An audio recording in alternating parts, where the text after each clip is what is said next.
Comment comprendre les nouvelles solidarités qui apparaissent en ces temps de crise? La capacité de résilience de notre société se retrouve testée et nos valeurs pourraient en ressortir chamboulées. On en parle avec Ilham Berada. Bonjour Ilham. Bonjour Pape. Alors, acheter un livre et participer au Fonds spécial de lutte contre le Covid-19, voilà une très belle idée. Expliquez-nous de quoi il s'agit exactement. Alors, Adil Msbahi est un écrivain qui vit entre le Maroc et la France, et il voulait un peu joindre l'utile à l'agréable. Là, il est confiné en France, mais son projet s'appelle Mon livre solidaire, et le but est bien évidemment d'alimenter le fonds spécial contre le Covid-19, donc qui a été lancé par le roi Mohamed VI, et bien sûr qui a rassemblé je pense on est à plus de 30 milliards de dirhams, et la culture veut aussi participer à ce beau projet. Et pour savoir comment tout cela va marcher, nous allons joindre Adil Msbahi chez lui en France, quelque part dans la région de Bordeaux. Adil Msbahi, bonjour. Bonjour. Merci pour l'invitation, Ilham. Merci aussi de l'avoir accepté. Alors, ma toute première question, comment vous est venue l'idée de ce projet #Mon livre solidaire? Alors, l'idée est simplement venue après, évidemment, plusieurs jours et plusieurs semaines de confinement ici, où, comme vous le vivez au Maroc, les activités sont très limitées, donc en dehors du travail, de la charge du travail. Entre quatre murs, c'est très difficile. Donc, il y avait deux possibilités pour ma part, en tout cas. La première, c'est de pouvoir profiter quand il fait beau ici. Ça fait pas forcément très beau comparativement au Maroc. Quand il fait beau, la possibilité de courir à 1 kilomètre, c'était la limitation qui était donnée autour de chez moi. Donc, voilà, une petite heure de footing. Mais le plus souvent, c'était la petite pause lecture ou écriture me concernant, puisque j'écris. Voilà, donc c'était le petit plaisir d'une journée qui était installée avec le temps, des livres à feuilleter et le plaisir un petit peu de s'évader. Et mon livre solidaire, donc comment est née donc cette idée, puisque vous voulez participer donc au fonds spécial? Comment ça va marcher? Comment il faut faire pour pouvoir participer? Donc, est-ce qu'il faut acheter un livre, le livre dont vous voulez nous parler, ou est-ce qu'il faut acheter d'autres livres? Expliquez-nous un peu le process donc de cette participation au fonds spécial de Covid-19.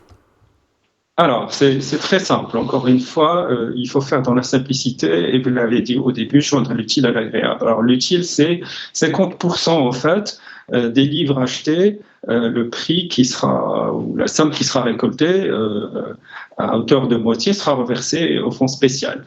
Donc ça, c'est l'utile. Le côté agréable, c'est évidemment une lecture plutôt agréable, c'est un peu ça l'esprit, donc plutôt des romans, mais ça peut être aussi plus large que ça. Et donc j'invite évidemment tous les auteurs marocains et les maisons d'édition aussi à se joindre à cette opération. Donc, mon livre solidaire sur Instagram, sur Facebook et par mail, il suffit de rajouter @gmail.com. Voilà, donc tout le monde est le bienvenu, les lecteurs évidemment pour pouvoir en profiter, et puis évidemment lectrices et lecteurs marocains se verront 50% du prix d'achat reversé, donc c'est une participation solidaire du lecteur, mais aussi des auteurs et des éditeurs. Voilà, simplement mon livre solidaire sur Facebook, sur Instagram et @gmail.com pour me joindre directement. Donc, quand vous dites votre adresse, c'est-à-dire que c'est adil.msbahi@gmail.com. Les gens vous écrivent pour pouvoir justement acheter ce livre? Oui, mon livre solidaire @gmail.com. En fait, il faut retenir juste mon livre solidaire attaché. Donc, c'est là où on va tous participer, encore une fois, et passer quelques agréables moments de lecture. Alors, j'ai noté au début que vous avez dit que j'étais confiné en France. Il se trouve que depuis 10 jours, c'est terminé. C'est le déconfinement ici. Alors, voilà, c'est tout ce qu'on vous espère rapidement pour le 10 juin au Maroc. Et voilà. Alors, juste le petit clin d'œil, déconfinement ou confinement, en fait, pas grand-chose ne change. La vie reprend par la suite. Donc, en fait, nos habitudes reprennent très vite. Et voilà. Donc, aucune inquiétude là-dessus. La vie reprend. Alors, juste une question. Donc, quand vous dites, c'est un projet que vous avez lancé, mais vous avez des partenaires ici au Maroc. Est-ce que vous pouvez parler de vos partenaires? Alors aujourd'hui, justement, mon seul partenaire, mais parce que l'opération a été lancée il y a une semaine et les médias, la presse écrite en parle depuis, digital en parle depuis 2-3 jours. Donc le premier partenaire, c'est mon distributeur au Maroc, Youssef Benali, et donc avec mon premier livre qui est L'espion de visage. Donc c'est un roman d'espionnage en fait, une trilogie. Si je vous posais la question, quel est l'espion le plus connu au monde? Il a... 007. C'est ça, James Bond. Alors, est-ce qu'on a... C'est ça. Est-ce qu'on a, nous, un James Bond, nous, Marocains ou Arabes, de façon plus large, est-ce qu'on a un personnage qui remplit cette fonction? Ah, là, vous m'en mettez une colle, mais j'imagine que oui, non. Bien sûr. Je sais pas. Non, on n'en a pas. C'est Khabir, en fait. C'est le personnage que j'ai créé, en fait. C'est ça. Il n'y avait pas vraiment de piège. Là, c'est Khabir, en fait, qui a pris cet espace-là. C'est notre James Bond à nous, arabe, et il se trouve qu'il est marocain, donc voilà. C'est un roman qui est plein de rebondissements, d'intrigues, comme tout roman d'espionnage. Et voilà, donc c'est le premier partenaire avec mon distributeur marocain, et sachant que le livre, évidemment, est disponible sur Amazon. Mais là, l'idée est très simple, c'est pas seulement s'arrêter à ce premier livre, mais d'ouvrir à tout auteur qui soit indépendant ou appartenant à une maison d'édition, qui se manifeste.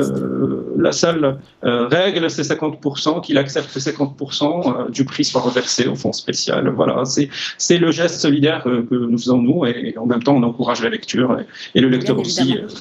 Bien évidemment. Alors, Adim Sbahi, vous le disiez, donc, depuis quelques jours, vous êtes déconfiné en France. Juste une question, quelle est la première chose que vous avez faite, donc, quand vous avez repris, allez, on va dire, un grand air de liberté en France? Alors, c'est très simple, je m'en souviens très bien, c'est comme si c'était hier, mais il y a 10 jours de ça, c'était un lundi, le lundi 11, il faisait pas beau, donc évidemment, dès le mardi, il faisait beau, donc le lundi, je l'ai oublié, en fait, je suis resté quasiment à la maison, donc j'ai pris l'habitude quasiment du confinement, mais le mardi, il commençait à faire beau, donc là, honnêtement, j'étais dehors, me promener, un port de plaisance pas loin, et là je voyais les gens pique-niquer en petits groupes, famille ou amis.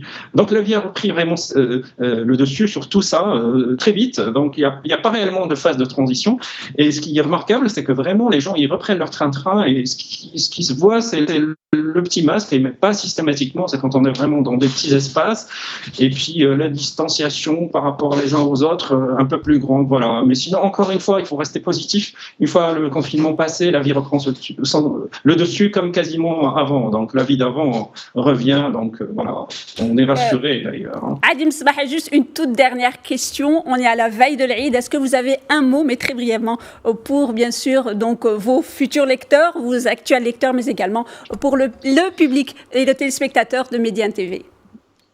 Alors, j'ai bien sûr le souhait pour ma famille, mes amis proches qui sont au Maroc, que j'ai vu le mois de janvier et février, d'abord Mabrouk, Inch'Allah, évidemment. Ça, c'est le premier message. Mais après, pour les lecteurs et lectrices, honnêtement, malheureusement, on est parti pour quelques mois, voire pour certains, ils disent quelques années, avant de s'en sortir totalement de cette pandémie. Donc, voilà, la lecture fait partie des quelques moments où on s'évade, où on s'échappe un petit peu de ce monde-là, où tout nous rappelle, tout le quotidien nous rappelle à cette pandémie, à ce virus. Donc voilà, c'est nos petites fenêtres, à côté évidemment d'autres choses qui peuvent être le sport, la musique, de bons films de temps en temps, mais la lecture pour les amoureux de la lecture ou ceux qui voudraient justement découvrir la lecture pour eux ou pour leurs enfants, c'est vraiment un bon moment. Merci beaucoup Adil. Donc Msbahi, je rappelle que vous êtes donc écrivain et auteur du projet solidaire, Mon livre solidaire. Merci beaucoup d'avoir répondu à nos questions depuis la France où vous êtes bien, vous n'êtes plus confiné, mais vous êtes heureux de retrouver un grand brin de liberté. Merci beaucoup d'avoir été avec nous. Pour l'amour de la culture, nous ne quittons pas cet univers et vous allez nous parler du concours prix du Maroc du livre qui vient d'être lancé. Je ne sais pas si vous avez écrit un livre, mais vous avez la chance donc d'y participer, puisque l'ouverture des candidatures donc a été lancée par le ministère de la Culture. Le prix du Maroc du livre comprend plusieurs catégories: les études sociales, la littérature, les sciences sociales, la poésie, le théâtre, les récits, les récits, la traduction, l'encouragement aux livres de la jeunesse et des enfants, mais également l'encouragement à la création littéraire amazigh. Donc ce concours concerne les ouvrages publiés en langue arabe, en langue amazigh, en langue hissani et toute langue étrangère. Et les candidatures sont ouvertes jusqu'au 29 mai. Les candidats intéressés peuvent déposer leur dossier via le site web du ministère de la Culture. Et on finit avec de la musique et cette chanson en solidarité avec le monde en cette période de pandémie. Alors c'est l'association Al-Kamanjati, c'est une association palestinienne qui a rassemblé bien sûr des artistes, des jeunes bien évidemment, qui sont donc de la Palestine, du Liban, de la Jordanie, de la Syrie et d'Espagne pour chanter un titre. Ça s'appelle Hilm Watilel, Rêve et collines. On écoute un extrait.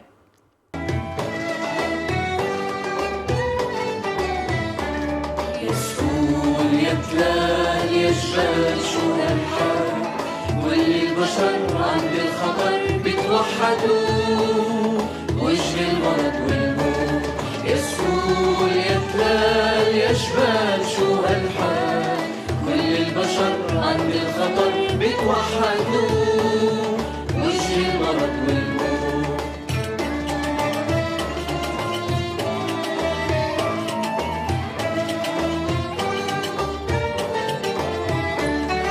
أما الاحتلال صوت القتل والاعتقال صوت الهدم صوت الدمار.